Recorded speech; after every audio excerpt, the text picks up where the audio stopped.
Hello again. This week's video is about the use of legacy lenses on digital cameras. Whether they are DSLRs or mirrorless doesn't really make a great deal of difference.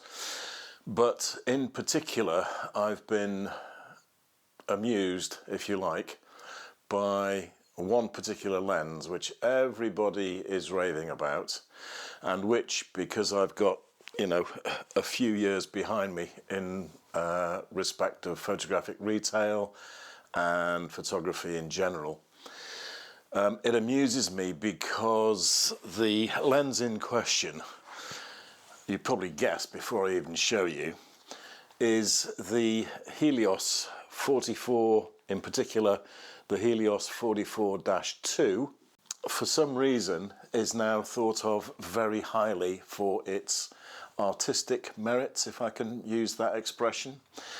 Now, back in the 70s and 80s, if I'd been behind the counter of my camera shop and you had come in and said, "Alan, I really like that latest Nikon F3, for example," just plucking a camera out of thin air.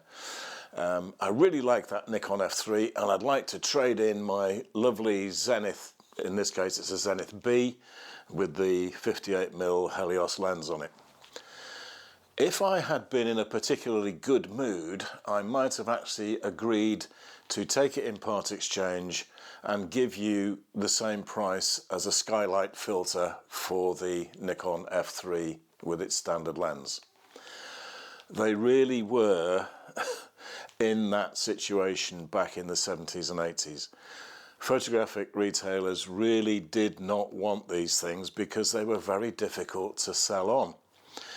Now, of course, and this just surprises me and amazes me, the world and their wife are after the lens, not so much the camera body, but in particular the lens, because it can be adapted to your mirrorless camera and because of its fabled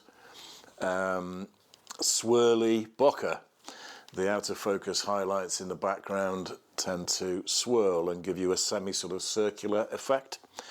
So that's what I'm going to be looking into, together with an alternative lens from the same sort of period, and that is,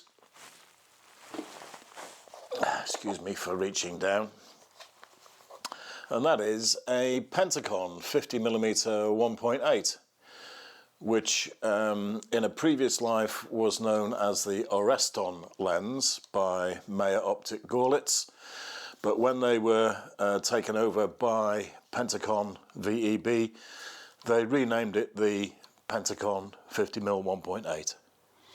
So both these camera lenses are now in demand. The Helios 58mm f2 in particular, the Pentacon 50mm 1.8 or Oreston, it's the same lens, also, but with not the same reputation for that swirly bokeh. Now, as you know, if you follow the channel, I use the Micro Four Thirds system and the Micro Four Thirds format. So I was very keen to see whether I could get swirly bokeh from the Helios on my Micro Four Thirds cameras. That's the aim, if you like, of this video. Is it worth spending money on a Helios 58mm lens, putting it on your Micro Four Thirds camera to get the same swirly bokeh that everybody is raving about? You may already know the answer, but I'm going to go through it in detail with you, just to explain what I have found out and what my thoughts are on the lens in particular.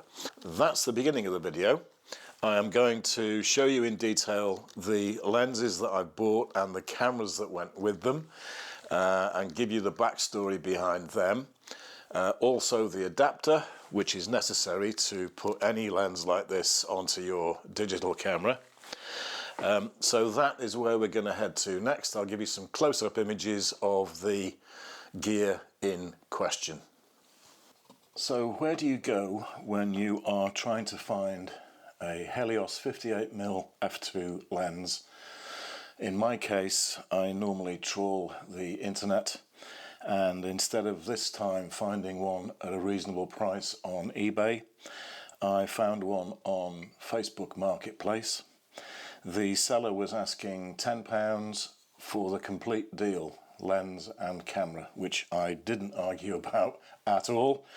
I offered him £5 postage, which he was happy to accept, and it arrived about a week later, so absolutely no problem. And the bonus is that the camera is in actual fact in full working order. I have absolutely no doubt that if I were to put a film through this, it would perform perfectly well.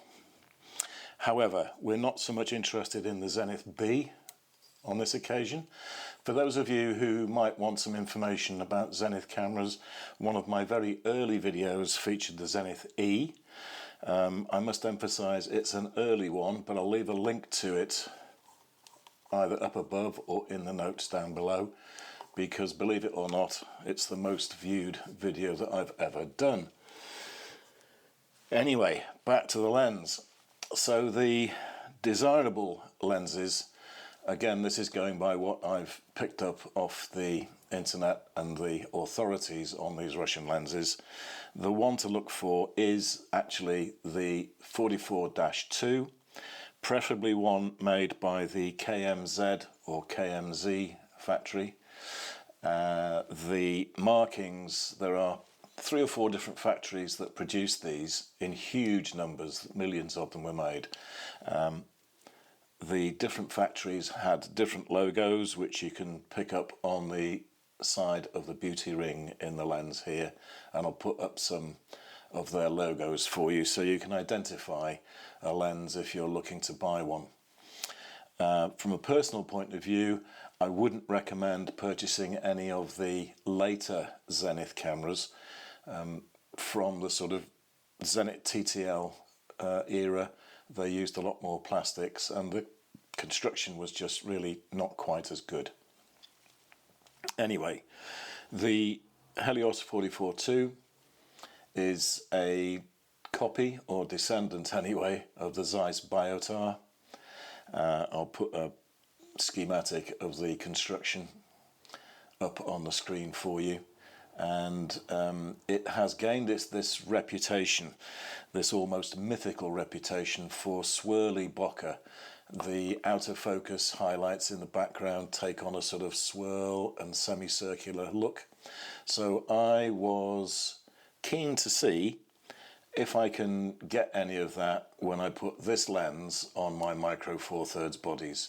Now, of course, it's 58mm on a full frame camera, which means it's going to be 116mm focal length equivalent on my Micro Four Thirds. So that is the lens in question. They are preset lenses, so there's no automatic diaphragm, and the aperture, just let me close the click stop down. The aperture is free to open and close completely manually. There is no mechanical linkage between lens and camera body. So that was the prime reason for me doing this video, but I thought, well, hang on, there's no point really in me just testing out this one lens. Let's go for an alternative. And so what I then opted for was to look for a cheap East German made equivalent, if you like, or the nearest equivalent I could find. And lo and behold, I came across the Praktica. In this case, it's a Praktica LT-L3, fitted with a 50mm Pentacon lens, which is, you know, pretty much an equivalent, if you like, in terms of price when it was new to the Helios. Now, this was listed as being untested. And for anybody, any of the uninitiated, it should really have been described as complete of a camera. It's been butchered, really. I've had it I've taken the base plate off it. I'll put some stills up for you to have a look at, but essentially somebody has had a go at fixing this. The shutter is jammed, the mirror is locked part way up, the self-timer does absolutely nothing, there is no rewind crank, pretty obviously, as you can see, and worse than that is a problem with the lens. Now sadly, I mean, fair enough, the vendor wanted a tenner for it. And I said, oh, don't think so. It's not so much untested. So I offered him £5, and he wanted £5 postage, so that was okay. It's cost me a tenner. Sadly, the vendor didn't post any decent photographs of the lens, and when I got it here, it became apparent that the auto manual sliding switch here on the side of the lens, I'll put a close-up for you so you can see what I'm talking about, that switch is missing, which immediately set alarm bells ringing in my head, and I actually stripped this down and had a look inside to see exactly what was going on, and unfortunately somebody had beaten me to it. They'd had a go at fixing this, and the aperture mechanism does absolutely nothing. It is stuck wide open at 2.8. The focusing is fine, so it's a usable lens, but only at maximum aperture. There's no fungus, there's no scratches. It's a bit of a shame, really. I then went back online. I'm a sucker for doing this, aren't I? Then went back online to find a lens on its own, and fortunately enough I came across the British Heart Foundation listing of a 50mm Pentacon on its own. Again, it was described as being untested, which is fair enough. They didn't have a body to go with this, but this time they had some very good photographs on the website, on the listing, and it was clear to me that it was complete with the auto manual switch, and they had already said that the focusing was nice and free.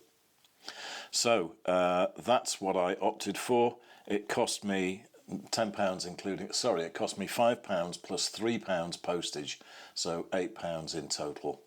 And I'm very pleased to tell you that the aperture is working absolutely fine. No problem at all.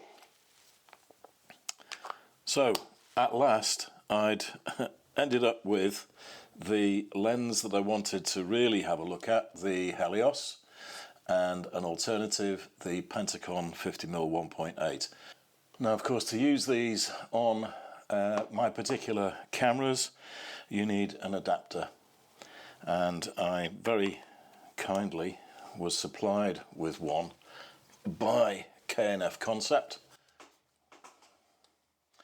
So K&F Concept have sent me the required adapter, and for those of you that might be considering getting lens adapters, K&F Concept do about, I think it's, last time I looked, about 29 different types of lens adapter for those cameras.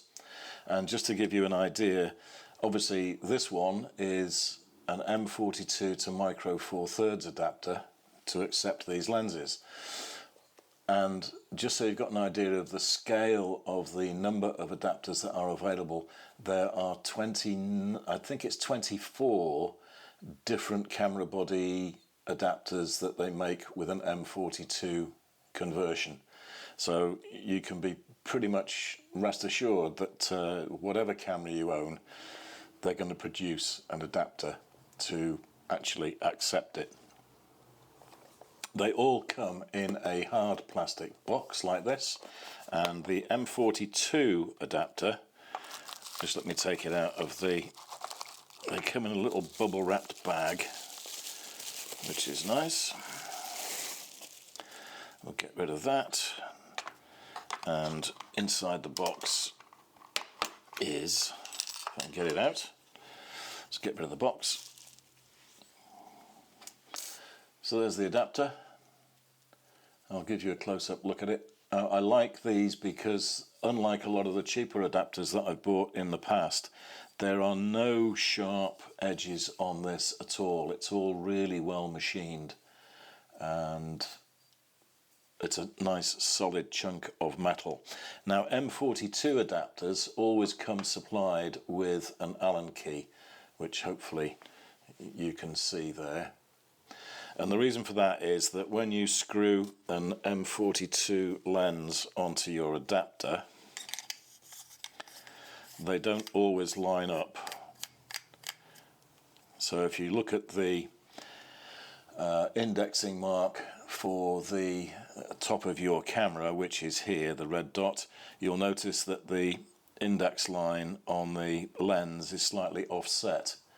So to adjust that, you need to rotate the silver collar in here, and you do that by using the supplied Allen key and just unscrewing, not totally, but just loosening 3 little screws around the perimeter of the mount, and then this can be moved so that the index lines match up. That's why you always get an Allen key supplied with these M42 adapters. But very kind of K&F Concept to supply me with the mount. For those of you that might be interested in buying any mounts or indeed anything off K&F Concept, there is a link in my description, and if you quote the reference number or reference code, they will give you 10% off any purchases. End of the advertisement. So there we go. Now the thing with these lenses, just let me bring them back into shot for you. What I did over the past 2 weeks really has been to go out sporadically with both these lenses on my EM1 Mark II and take comparative shots. I've swapped the lenses over and taken comparative shots of the same subjects, and I've put the resulting images side by side for you so that you get an accurate comparison.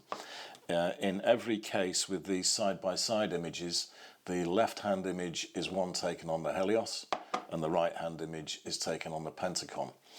And the most obvious difference, leaving aside the fact that I'm shooting micro four thirds, the most obvious difference is the fact that the Pentacon images are punchier and more contrasty than the Helios. Now, that doesn't necessarily mean that I'm saying the Helios isn't any good, because the difference in the two images can easily be changed in editing, in post-production. But straight out of the box, the Helios gives flatter, less contrasty results than the Pentacon, which are quite punchy. The crucial thing, and the whole reason for me doing this video, was to see whether I could get swirly bokeh out of this one on micro four thirds, and the answer is unequivocally no.